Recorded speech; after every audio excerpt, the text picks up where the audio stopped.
Okay, in this lecture I'll be going over the basics of poetry and how to set up your poetry paper. Uh, we've covered a lot, or you have covered a lot in the poetry section. There's the poetry unit part 1 PowerPoint, which covers a lot of the, shall we say, basics, things that you are already probably very familiar with. So I'm going to pull that up right now and just walk through it quickly with you as a review.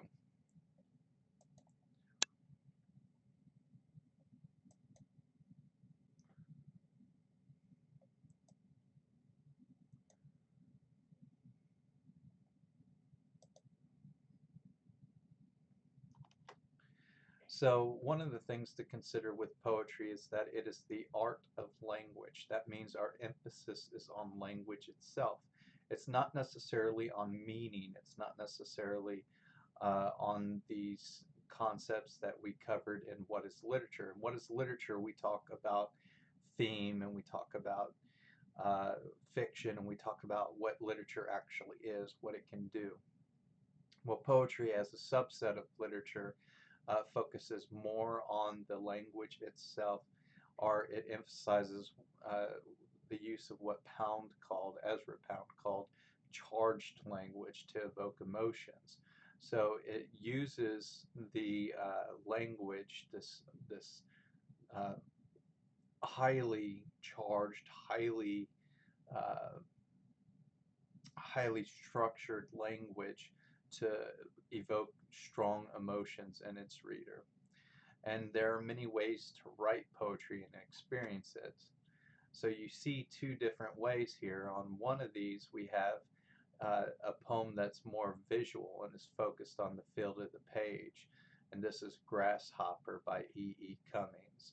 And we see how he uses different spellings, different punctuation, and different framing of the words to create the same effect as a grasshopper leaping. And you can actually read this if you learn the language of the poem itself.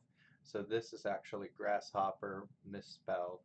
So the grasshopper is not an actual grasshopper yet, who, as we look up now, gathering into the leap, and notice it's still not a grasshopper yet, arriving to rearrangingly become grasshopper. So the grasshopper does not become a grasshopper until it's actually leapt and then settled back into its place. It's the leap itself that makes it a grasshopper, which is interesting how this language spread across the page emphasizes those ideas. And then we have something like Taylor Mali's poem, which you should have already watched. I'm not going to be able to pull it up here, and the way this is playing, it's not going to let me pull it up, do the visual of it, but you should have already watched it. And it's more of an oral and auditory experience with rhyme and sounds, that alliteration, assonance, some of these terms that you should have already gone over at this point, although they don't come up as much in the slideshow. So you can see how these are two very different experiences, but they're both poetry. One of best the best poems typically do both. They're both visual and sonic. So if you look at My Papa's Waltz, which appears on 656 of the 13th edition of the literature textbook, you can see how the two connect, the visual and also the sonic. A master of poetry can make you forget yourself in a poem. It is an experience, and I think Rutke does this in this poem. So if we go back and look at the poem on page 656, I'm going to read it to you, so you should have already read it out loud while you were going through this slideshow, but I'm going to read it to you so you can sort of hear the rhythms of it. Theodore Roethke, My Papa's Waltz. The whiskey on your breath could make a small boy dizzy, but I hung on like death, such waltzing was not easy. We romped until the pans slid from the kitchen shelf. My mother's countenance could not unfrown itself. The hand that held my wrist was battered on one knuckle. At every step you missed, my right ear scraped a buckle. You beat time on my head with a palm caked hard by dirt, then waltzed me off to bed, still clinging to your shirt. So this poem has the sonic, which is obvious, the things like breath and death, dizzy and easy, these rhymes that exist, these end rhymes. But it also has a structure, a form. It's in quatrains, so it's 4-line stanzas, and these 4-line stanzas have a set meter to them that limit, and and the meter is that 3/4. So the whisk, on, your breath. So we get stresses on the last syllable of each metrical foot. The whisk, the stress is on whisk. On, the stress is on the word on. Your breath, the stress is on the word breath.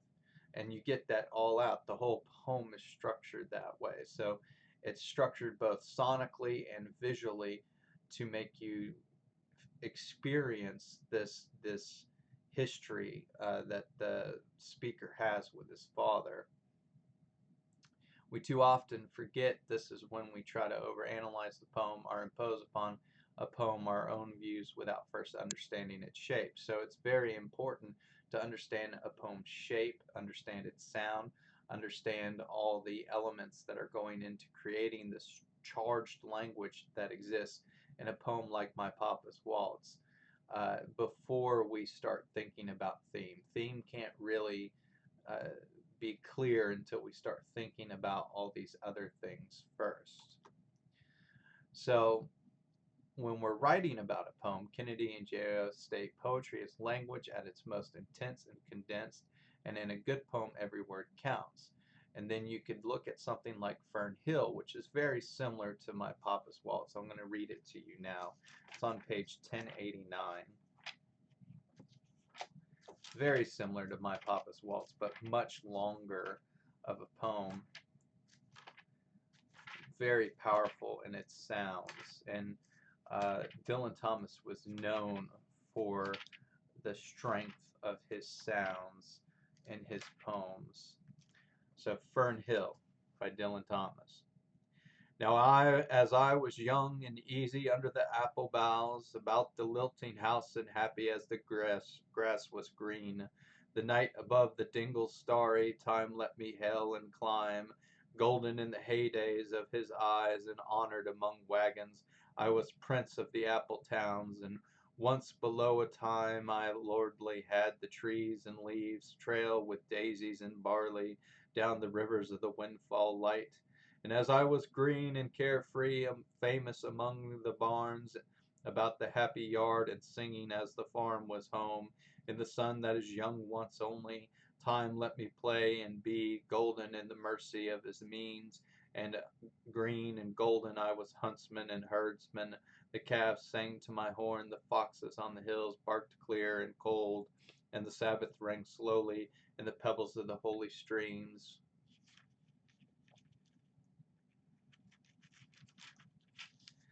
All the sun long it was running, it was lovely, the hay, fields high as the house, the tunes from the chimneys, it was air and plain, lovely and watery and fire green as grass, and nightly under the simple stars, as I rode to sleep, the owls were bearing the farm away.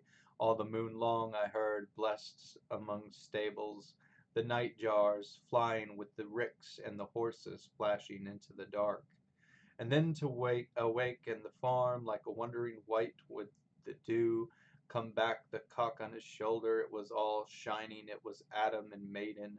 The sky gathered again, and the sun grew round that very day, so it must have been after the birth of the simple light, in the first spinning place, the spellbound horses walking warm out of the whinnying green stable onto the fields of praise, and honored among foxes and pheasants by the gay house under the new-made clouds, and happy as the heart was long, and the sun born over and over, I ran my heedless ways, my wishes raced through the house high hay, and nothing I cared at my sky blue trades that time allows, in all his tuneful turning, so few and such morning songs, before the children green and golden follow him out of grace.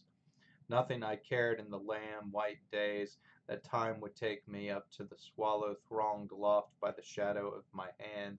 In the moon that is always rising, nor the riding to sleep I should hear him fly with the high fields, and wake to the farm forever, fled from the childless land. Oh, as I was young and easy in the mercy of his means, time held me green and dying, though I sang in my chains like the sea. And in that poem, you can hear all the language, all the sounds, all the uh, images popping out of the poem because of the sounds and how they're working together. There's alliteration in this, there's assonance in this, there's rhyme in this. It's not necessarily rhyme at the end of lines, but rhyme internally.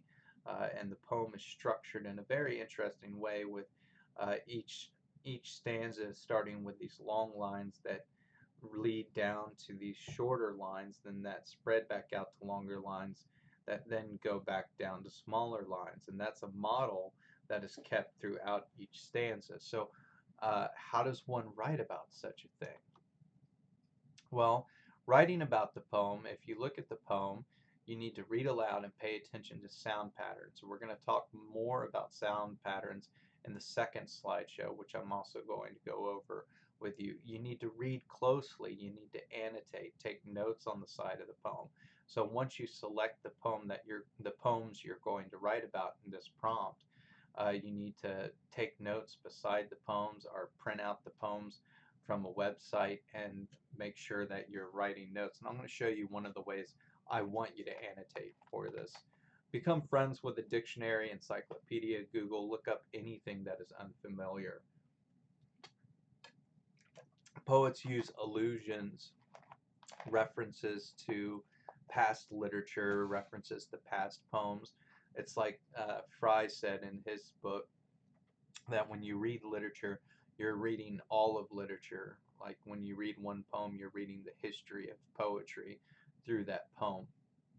So you need to know a number of things before you can really understand the poem fully. But remember that poems are not puzzles or riddles. There are poems that are written in a puzzle or riddling form, but they're not something to take apart and figure out the meaning that way. You take them apart to figure out how they're put together. Then you put them back together, and through that, the meaning becomes clear. Pay attention to the poem's shape and form. So some of the things about that you need to keep in mind while reading these poems, things like what Gerard Manley Hopkins stated, that a poem is to be heard for its own sake and interest, even over the interest in meaning. When first reading a poem, don't worry about its meaning, simply experience it. Kennedy and Jayoa talk about paraphrasing the poem, but I believe a paraphrase actually oversimplifies the poem. I'd avoid the act of paraphrasing. When you do begin an analysis of a poem, do so by looking at its formal elements, and we'll talk more about that later. There's a difference between verse and poetry. The two are often used interchangeably, but often a poem is not written in a verse form, metered language. Verse actually refers to metered language, and not all poems are metered. We divide and classify poems in a number of ways: verse, prose, lyric, narrative, closed form, open form, concrete and conceptual, traditional. It is important to understand these divisions when explicating a poem. The types have different purposes. For example, a lyric poem is typically a short poem expressing the thoughts and feelings of a single speaker. It may meditate on a single moment, object, or idea. It can be written in verse open form, prose open form, verse closed form. Although we may think of it as something to be sung, it rarely is meant to be sung. So a lyric itself is actually this very complicated concept, and it can show up in a number of different shapes in poetry.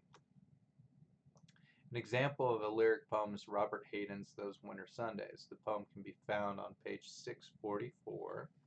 So we're going to turn to 644 if you'll turn with me.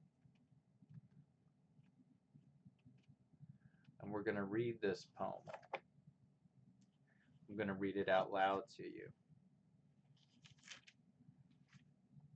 Those winter Sundays. Sundays too, my father got up early and put his clothes on in the blue-black cold, and then with cracked hands that ached from labor in the weekday weather, made banked fires blaze. No one ever thanked him. I'd wake and hear the cold splintering breaking. When the rooms were warm, he'd call, and slowly I would rise and dress, fearing the chronic angers of that house, speaking indifferently to him who had driven out the cold and polished my good shoes as well. What did I know, what did I know of love's austere and lonely offices? So notice the sounds. There are some rhymes, but no real end rhymes. That means there's no line like lines that end with words that rhyme with previous lines. But there's rhymes in here. They're internal rhymes. It has a distinct rhythm, but is this a poem where rhythm is an essential part of its construction? We can scan this poem, but scanning this poem is not necessarily going to add to our understanding of it. It might add a little bit, but not much. There are powerful word and syntax choices driving this meditation. The poem's quality is its meditation on fatherhood and love. So this is a poem that is less concerned with shape, although shape is part of it. We have a 5-line stanza, then we have a quatrain, and then we have another 5-line stanza. So it does have a specific structure to it, but it's not necessarily a structure that is it is a structure that's going to be adding to its content, but the structure isn't of primary importance. Narrative poetry differs from lyric in that it conveys a series of events. It can also be written in either verse form or prose form. One great example of a verse narrative is Robert Frost's Out Out, found on page 647. We're going to take some time to read that right now. And we're actually going to analyze this poem in depth after we look at the second slideshow. Out, out. The buzzsaw snarled and rattled in the yard and made dust and dropped stove-length sticks of wood, sweet-scented stuff when the breeze drew across it. And from there those that lifted eyes could count 5 mountain ranges, one behind the other, under the sunset far into Vermont. And the saw snarled and rattled, as it ran light or had to bear a load, and nothing happened. Day was all but done. Call it a day, I wish they might have said, to please the boy by giving him the half hour that a boy counts so much when saved from work. His sister stood beside them in her apron to tell them, supper. At the word, the saw, as if to prove saws knew what supper meant, leaped out at the boy's hand, or seemed to leap. He must have given the hand, however it was, neither refused the meeting, but the hand. The boy's first outcry was a rueful laugh, as he swung toward them, holding up the hand, half in appeal, but half as if to keep the life from spilling. Then the boy saw all, since he was old enough to know, big boy, doing a man's work. Though a child at heart, he saw all spoiled. Don't let him cut my hand off. The doctor, when he comes, don't let him, sister. So, but the hand was gone already. The doctor put him in the dark of ether. He lay and puffed his lips out with his breath, and then the watcher at his pulse took fright. No one believed. They listened at his heart. Little, less, nothing. And that ended it. No more to build on there. And they, since they were not the one dead, turned to their affairs.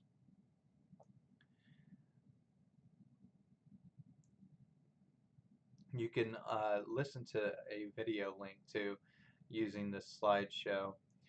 It should work for you. But one of the questions I would ask you, and obviously you can't answer that directly, but you could answer it in your notes, is what elements of language are striking to you in this poem?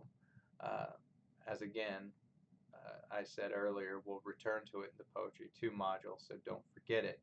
There's lots of elements in this poem that are very powerful, both sonically, imagery-wise, figurative language wise. So there's lots of things going on here. Poems are made of words, not ideas. This concept is perhaps the strangest of all the new concepts poetry throws at its readers. What is important in a poem are the words and sometimes even the syllables. This is why we call it the art of language. Take a look at William Carlos Williams's This Is Just to Say on page 681. We'll look at that quickly.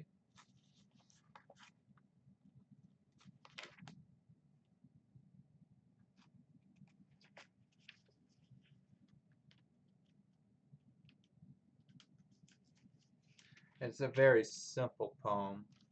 It goes, William Carlos Williams, This Is Just to Say, I have eaten the plums that were in the icebox and which you were probably saving for breakfast. Forgive me, they were delicious, so sweet and so cold. You can listen to the video, the reading of it on the video to the right as well, to just hear another voice read it. But it's a very simple poem. The words themselves then take on extra meaning, and their organization on the page takes on extra meaning, and you have to really think about why is the poem structured like it is. So again, what did you notice about the word choice in the poem? The poem is quite literal. There's no real figurative language here. I provide this poem as an example for the same reason your textbook does.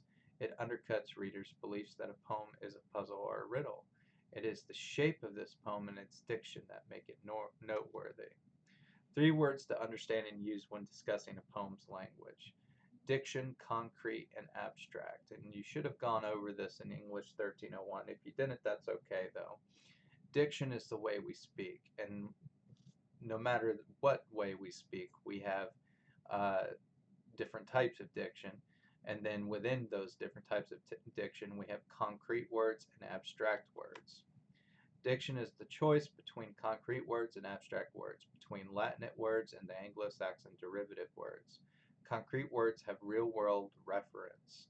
There are things in the physical word that we can apply that noun or verb to. Concrete words equal sensory details. Abstract words only really have a connotative meaning. They are vague and imprecise. They vary greatly from individual to individual in what they actually mean. So I spoke earlier about allusions. To make matters sometimes more complicated, poets often allude to other poems, other pieces of literature, historical events, mythology, religious stories, etc. And these are things that you need to be on the lookout for. You can take Grass by Carl Sandburg, and that's on page 686 of your textbook of the 13th edition. Grass by Carl Sandburg. Pile the bodies high at Austerlitz and Waterloo, shovel them under and let me work, I am the grass, I cover all. And pile them high at Gettysburg, and pile them high at Ypres and Verdun, shovel them under and let me work. 2 years, 10 years, and the passengers asked the conductor, what place is this? Where are we now? I am the grass, let me work. So in that poem, there are references to battlefields, and the one that would give it away to us is Gettysburg, but some of you may know that Waterloo was a famous battle place, Austerlitz was a famous battle place, Ypres and Verdun were famous battle places. But if you didn't know anything about wars and where these wars took place, this poem would not make a lot of sense to you. So you would have to look up those words in an encyclopedia, do some Google searching to try to find out, and then make some connections. So allusion is something that you need to look up and think about. So you can't watch this in the slideshow, but hopefully you've already watched it independent of this video. Saul Williams uses a lot of references. He speaks very quickly, and this, of course, this poem does not exist in the textbook, unfortunately. But It is something that I would like to see you discuss a bit in the discussion boards as we move forward. So there are many levels of diction. There's poetic diction, there's colloquial, which forms the language of casual conversation. There's middle diction that most of us use in professional communications. There is a high diction used primarily in writing. Poetic diction is a strange concept to me, but I guess we can hear it in both Saul Williams's piece and Carl Sandburg's piece, though Williams's falls into low diction at times. There's also dialect. The interesting thing is that poets use all these dictions to create poems. So each of these different types of languages, which you should know that you use a different language with family than you do with teachers. You use different language in writing than you do in writing an email or text message. All these different languages are things that we use in poetry. Uh, Take Jabberwocky, for example, on 697 through 98.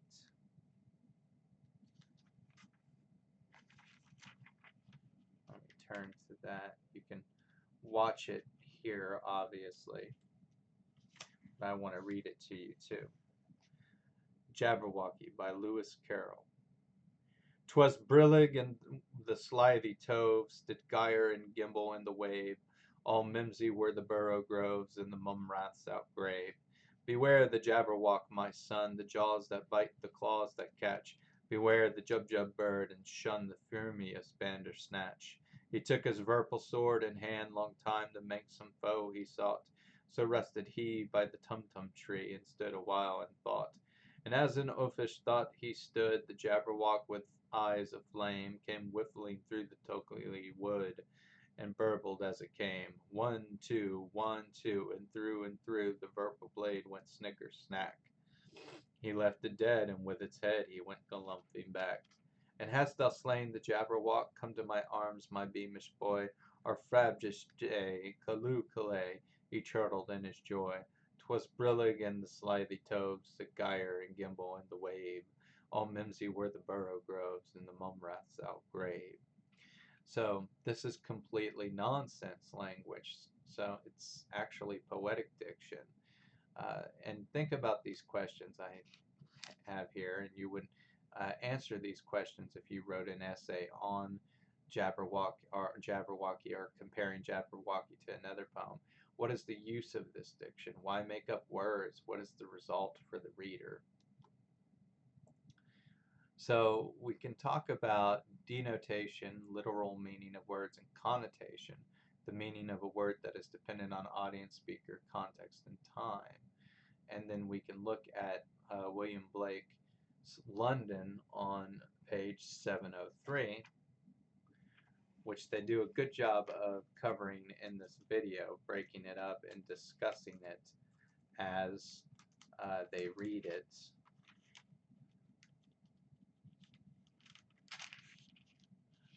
William Blake, London. I wander through each chartered street, near where the chartered Thames does flow, and mark in every face I meet marks of weakness, marks of woe, in every cry of every man, in every infant's cry of fear, in every voice, in every band, the mind-forged manacles I hear. How the chimney sweepers cry, every blackening church appalls, and the hapless soldier sighs, runs in blood down palace walls.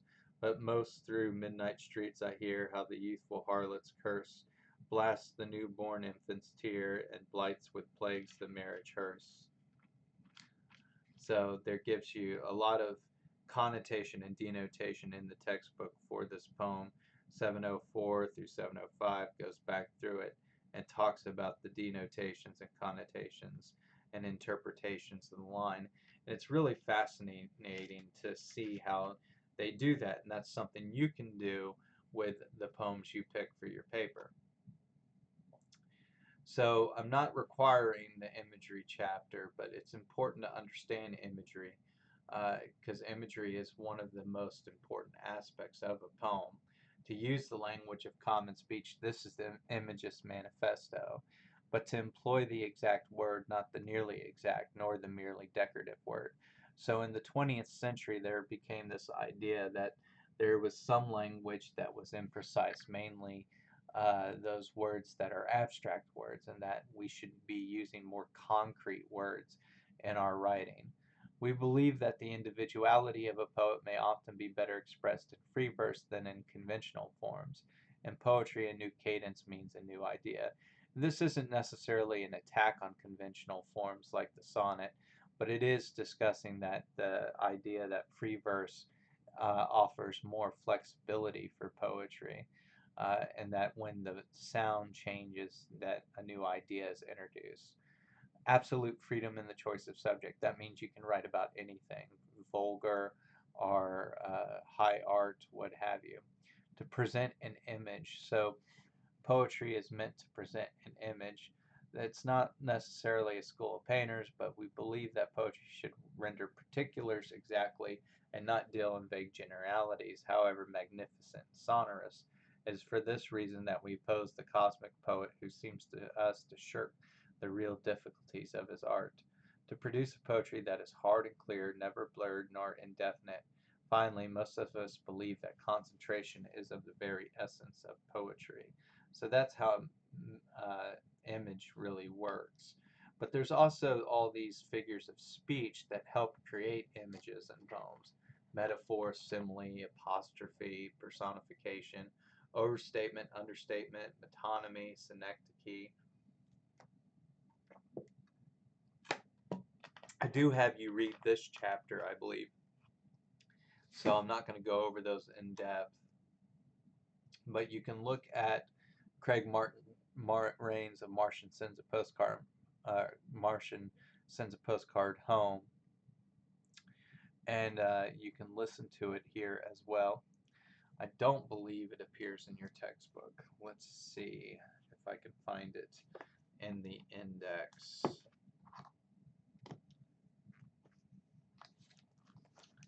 It is an amazing poem, full of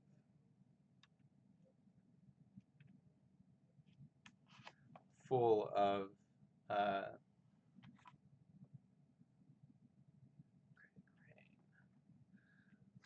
full of figurative speech.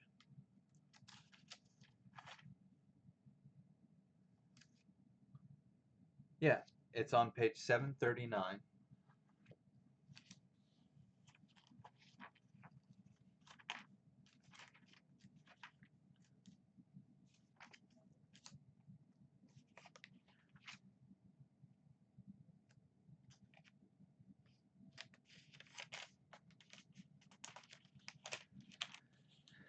Caxtons are mechanical birds with many wings, and some are treasured for their markings.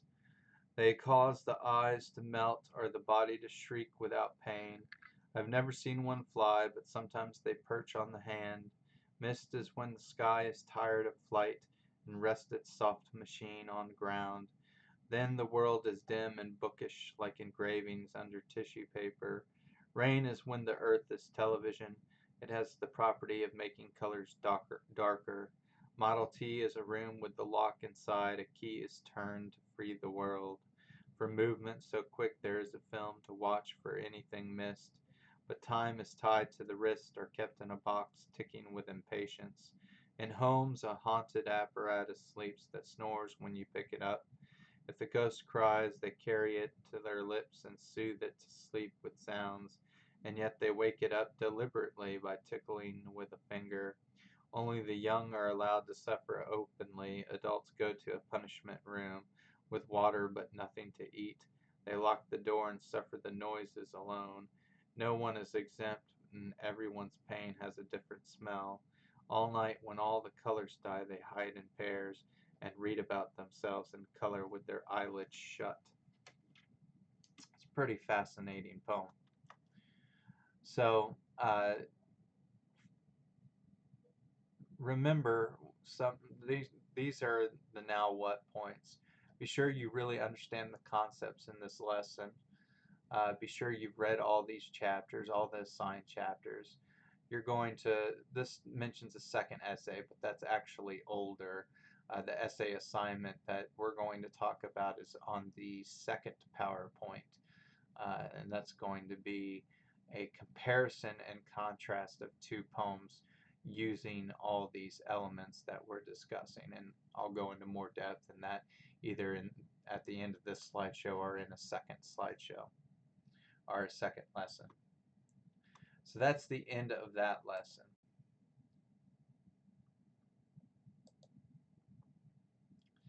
Now we can go to Poetry Lesson Part 2.